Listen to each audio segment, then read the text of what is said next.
함께 말씀 보겠습니다. 오늘 우리에게 주시는 말씀입니다. 마태복음 10장 32절에서 11장 1절 말씀입니다. 마태복음 10장 32절에서 11장 1절까지의 말씀, 우리 한 절씩 교독하며 말씀을 보겠습니다. 누구든지 사람들 앞에서 나를 시인하면 나도 하늘에 계신 내 아버지 앞에서 그 사람을 시인할 것이다. 그러나 누구든지 사람들 앞에서 나를 부인하면 나도 하늘에 계신 내 아버지 앞에서 그 사람을 부인할 것이다. 너희는 내가 세상에 평화를 주려고 온 줄로 생각하지 말아라. 평화가 아니라 칼을 주려고 왔다. 나는 사람이 자기 아버지와 맞서게 하고 딸이 자기 어머니와 맞서게 하며 며느리가 자기 시어머니와 맞서게 하려고 왔다. 사람의 원수가 자기 집안 식구일 것이다. 나보다 아버지나 어머니를 더 사랑하는 사람은 내게 적합하지 않고 나보다 아들이나 딸을 더 사랑하는 사람도 내게 적합하지 않다. 또 자기 십자가를 지고 나를 따르지 않는 사람도 내게 적합하지 않다. 자기 목숨을 얻으려고 사람은 목숨을 잃을 것이요 나를 위하여 자기 목숨을 잃은 사람은 목숨을 얻을 것이다.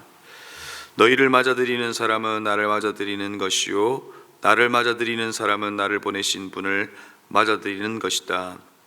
예언자를 예언자로 맞아들이는 사람은 예언자가 받을 것이요 의인을 의인으로 해서 맞아들이는 사람은 의인이 받을 상을 받을 것이다. 내가 진정으로 너희에게 말한다. 이 작은 사람들 가운데 하나에게 내 제자라고 해서 냉수 한 그릇이라도 주는 사람은 절대로 자기가 받을 상을 잃지 않을 것이다. 예수께서 12 제자에게 지시를 마치시고 거기에서 떠나셔서 유대 사람들의 여러 곳에서 가르치며 복음을 전하셨다. 아멘. 여러분 어릴 적을 기억합니다. 소풍을 가게 되면 한 최소 심리 한 14km 정도는 막 걸었던 것 같습니다. 어린 나이에 그 먼 거리를 걸었지만 설레는 마음으로 걸어갔다 걸어왔다 했던 것 같습니다. 그런데 여러분 길을 걷다 보면 길을 걷는 그 자리에서 부모님을 만나기도 합니다. 중학교 때였던 것 같아요. 멀리서 어머니가 보입니다. 분명히 봤는데 모른 채 하고 지나갑니다. 시간이 지나 우리 아이들이 교회에서 만나면 크게 손을 흔들어 주고 아빠라고 부릅니다. 그럴 때가 되면 소풍 갈 때 엄마를 모른 채 하고 지나갔던 그때가 생각이 납니다. 여러분 오늘 본문의 말씀이 이와 같습니다. 누구든지 사람들 앞에서 나를 시인하면 나도 하늘에 계신 내 아버지 앞에서 그 사람을 시인할 것이다. 여러분 오늘 이 말씀은 12 제자들에게 하시는 말씀입니다. 또한 이 땅을 예수의 제자로 살아가는 저와 여러분에게 주시는 말씀이기도 합니다. 그런데 오늘 우리가 보았던 이 본문의 말씀은 그 어떤 말씀보다도 강도가 높고 분명합니다.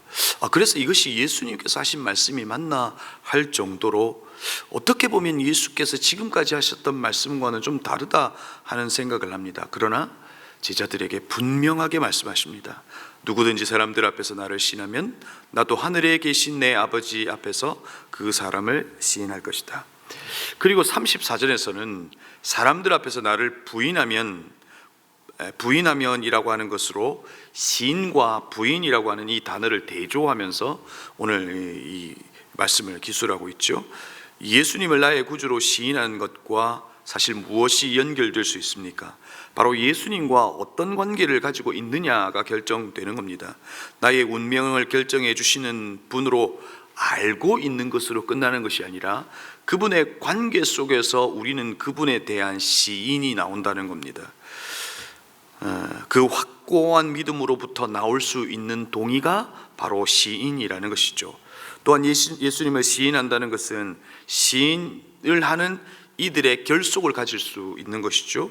예수님을 나의 구주로 고백하는 이들의 모임이 바로 교회입니다. 하늘에 계신 하나님을 아버지로 고백하는 이들의 모임이 바로 시인의 결속인 바로 교회라고 하는 것이죠. 그래서 너희들이 핍박 가운데 있을 때나 이 세상이 예수를 주라고 고백하고 시인하는 것을 멈추려고 할 때도 나를 주라고 시인하면 하나님께서 우리를 기억해 주실 것이다. 그 분명한 관계 속에서의 그 고백이 너에게 있었으면 좋겠다는 겁니다. 또한 그 고백은 이 땅에 같은 고백을 하고 있는 이들의 결속과 연대를 줄 수 있을 것이다 라고 하는 의미에서 오늘 32절과 33절의 말씀을 이야기하고 있는 것입니다. 그런데 여러분, 오늘 본문 속에서 이야기하기 힘든, 그리고 예수님과 좀 어울리지 않는 것 같은 말씀을 하십니다. 너희는 내가 세상에 평화를 주려고 온 줄로 생각하지 말아라. 평화가 아니라 칼을 주려고 왔다라고 이야기하죠. 그리고 35절 이후에서는 가족들의 이 불화를 그려내고 있습니다. 아니, 예수를 믿으면 평화가 있어야 되는데 가족들과의 불화도 있을 수 있다라고 하는 의미에서 이야기하는 것 같습니다. 여러분, 예수님은 평화의 왕으로 오셨습니다. 여러분, 요한복음에서는 내가 평화를 끼치러 왔다라고 이야기하시고, 부활하시고 예수님께서 문빗장을 걸어 잠그고 있던 그 제자들의 문빗장을 열어 제치시고 하셨던 말씀이 무엇입니까? 너에게 평강이 있을지어다 라고 그것도 3번이나 반복하여 말씀하셨습니다. 그런데 여러분, 오늘 주님께서는 너에게 평화가 있을 것이다 라고 이야기하는 것이 아니라 평화가 아니라고 이야기합니다. 그리고 내가 너에게 주려고 하는 것은 칼이다 라고 하는 이야기를 하고 있는 겁니다. 여러분, 여기에서 예수께서는 무슨 말씀을 하려고 하신 것일까요?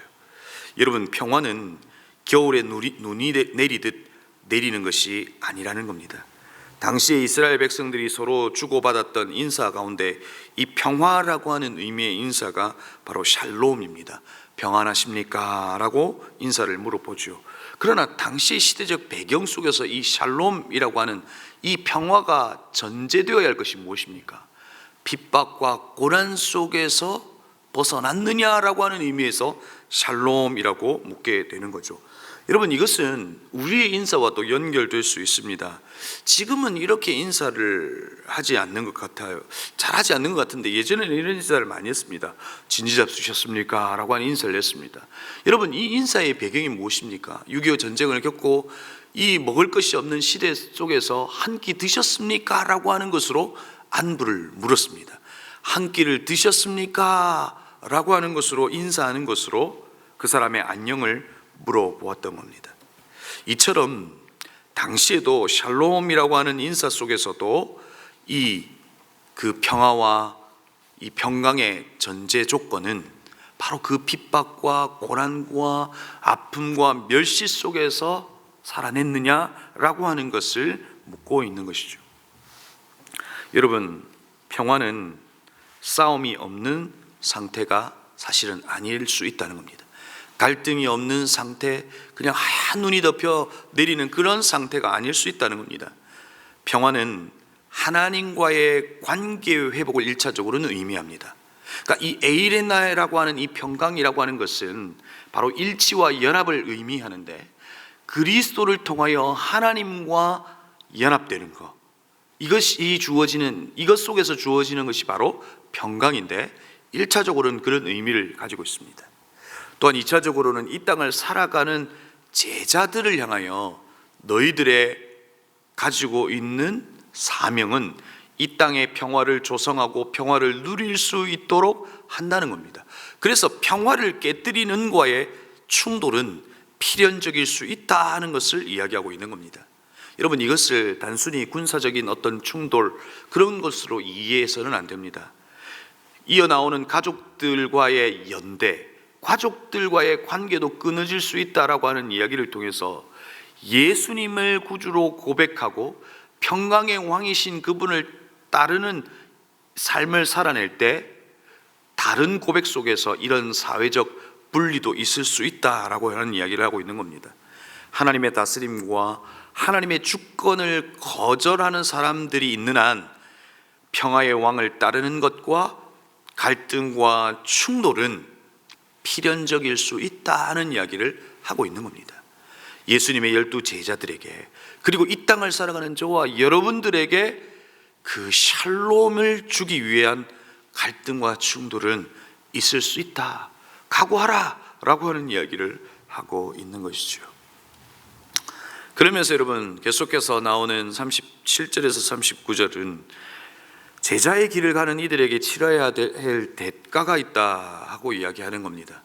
여러분 39절에 자기 목숨을 얻으려는 사람은 목숨을 잃을 것이요 나를 위하여 자기 목숨을 잃는 사람은 목숨을 얻을 것이다 라고 이야기합니다. 여러분 제자의 삶은 어떤 삶이라고 이야기합니까? 바로 역설이라고 이야기하는 겁니다. 자신의 삶의 최우선을 예수님께 놓을 때 그 삶이 세상이 흘러가는 대로, 세상이 원하는 대로 살아가는 그 삶이 아닐 수 있다는 겁니다. 역설적인 삶일 수 있다는 겁니다. 그러나 그 삶을 살아내는 이들을 하나님께서 무엇하시겠다는 겁니까? 책임져 주시겠다라고 말씀하고 있는 것이죠. 그러면서 40절 이후의 말씀을 통해서 이제 그 12 제자들에게 하시는 말씀을 마무리하면서 12 제자들이 누리는 특혜에 대한 이야기를 하고 계십니다. 엄청난 부를 가질 것이다 라고 하는 이야기를 하고 있는 것이 아닙니다. 제자들을 맞아들이는 사람을 마치 나를 맞아들이는 것과 같다라고 말씀하고 있습니다. 그리고 그 제자들을 맞아들이면 상을 받을 것이다 라고 이야기하고 냉수 한 그릇과 같이 별것 아니지만 그것을 대접하는 이들에게 하나님께서 보상해 주실 것이다 라고 하는 것을 이야기하고 있다는 겁니다. 여러분 이 말의 의미가 무엇입니까?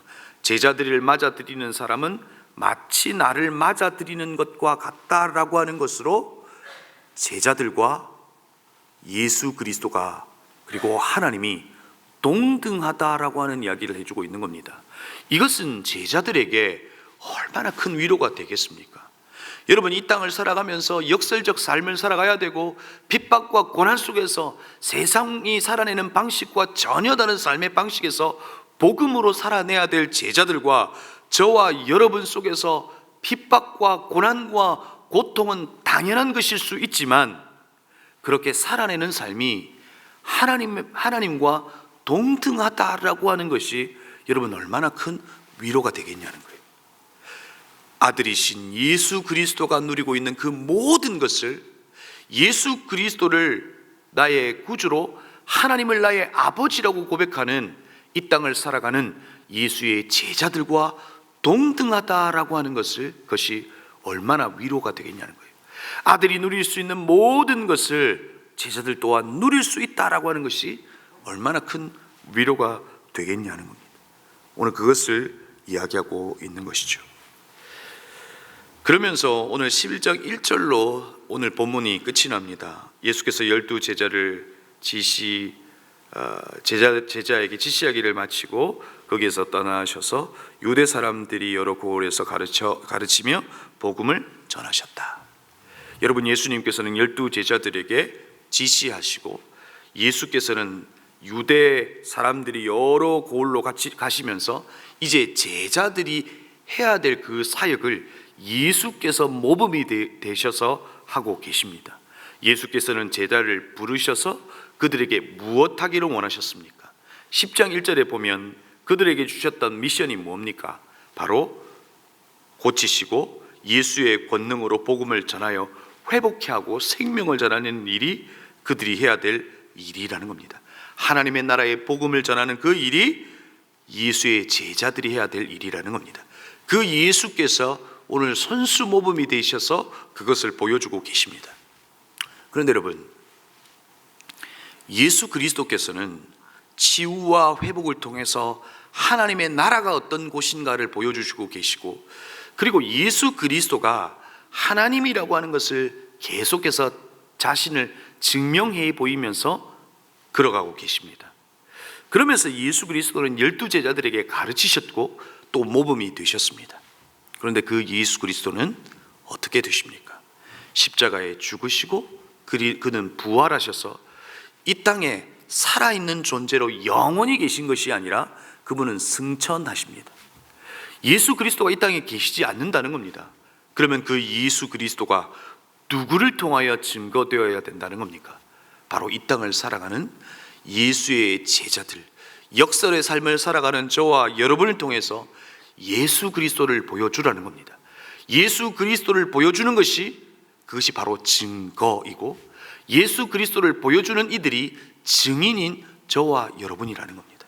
사랑하는 성도 여러분, 우리는 예수 그리스도를 믿는다는 것, 단순히 우리의 구원과 우리의 위로를 위해서만 예수 그리스도가 있다는 것이 아니라는 겁니다. 오늘 우리가 제자로 그리스도께서는 우리를 부르시고, 그리고 그리스도께서 우리에게 권능을 주셔서 이 땅을 고치게 하시고 하나님의 나라, 천국이 어떤 것인지를 전하기를 원하십니다. 여러분, 이 사명을 잃지 않기를 바랍니다. 우리가 살아가는 삶을 통해서 예수 그리스도의 증인이 되는 제자의 삶을 살아갈 수 있기를 바랍니다. 복음을 전파하고 이 세상이 흘러가는 대로 살아가는 인생이 아니라 그 역설의 삶을 살아내므로 예수는 여기 지금 우리에게 살아계시다라고 하는 것의 증거로, 증인으로 살아내는 예수의 제자로 살아가는 저와 여러분이 되기를 주의 이름으로 축복합니다. 기도하겠습니다. 말씀을 기억하며 기도하십시다. 여러분, 예수를 따르는 이들에게 무리가 있었고 제자가 있었습니다. 무리는 지금으로 말하면 팬이라고 말할 수 있고, 제자는 예수 편에 서 있는 이들입니다. 오늘 우리에게 묻는 겁니다. 너는 나의 팬이냐 아니면 제자이냐 라고 묻고 있는 겁니다. 예수 그리스도를 나의 구주라고 고백하는 겁니다. 이 세상의 가치관 속에서 분명히 고백하는 겁니다. 그리고 이 세상이 흘러가는 대로 살아내는 인생이 아니라, 그것이 진리가 아니라면 거꾸로 살아내는 겁니다. 이것이 역설일 수 있다는 겁니다. 그리스도인들의 삶이, 제자의 삶이 바로 역설의 삶일 수 있다는 겁니다. 그러나 그 삶을 살아내면 내 아들이라는 겁니다. 내 제자라는 겁니다. 아들이 누리는 모든 것을 동등하게 누린다는 겁니다. 그것이 너희에게 위로가 될 수 있다는 겁니다. 말씀을 기억하며 기도하십시다. 예수의 제자로 살게 하시고 이 땅 가운데 주어진 그 복음을 들고 복음을 전파하고 생명을 살려내는 그 일들을 감당함으로 예수 그리스도가 살아계시다라고 하는 것에 증인의 삶을 살아내는, 제자된 삶을 살아내는 우리의 삶이 되게 해달라고 말씀을 기억하며 기도하십시다. 오늘은 국가와 또 선교사님을 위하여 기도합니다. 여러분, 이 나라를 불쌍히 여겨달라고 기도해야 합니다. 하나님의 주권과 통치가 이 땅 가운데 있게 해달라고 기도해야 합니다. 복음을 전하는 선교사님들의 그 삶도 주님께서 기억하여 주십시오. 위기 가운데, 어려움 가운데도 주님을 붙들게 하여 주시고, 복음을 전파하는 그곳에서 살아계신 하나님을 깊이 만나며 그 하나님과 동행하며 그 걸음을 걸어갈 수 있도록 이 나라와 민족과 그리고 선교사님을 위해서, 그리고 여러분이 가져오신 개인적인 기도의 제목 가지고 이 시간 합심으로 함께 기도하시겠습니다. 기도합니다.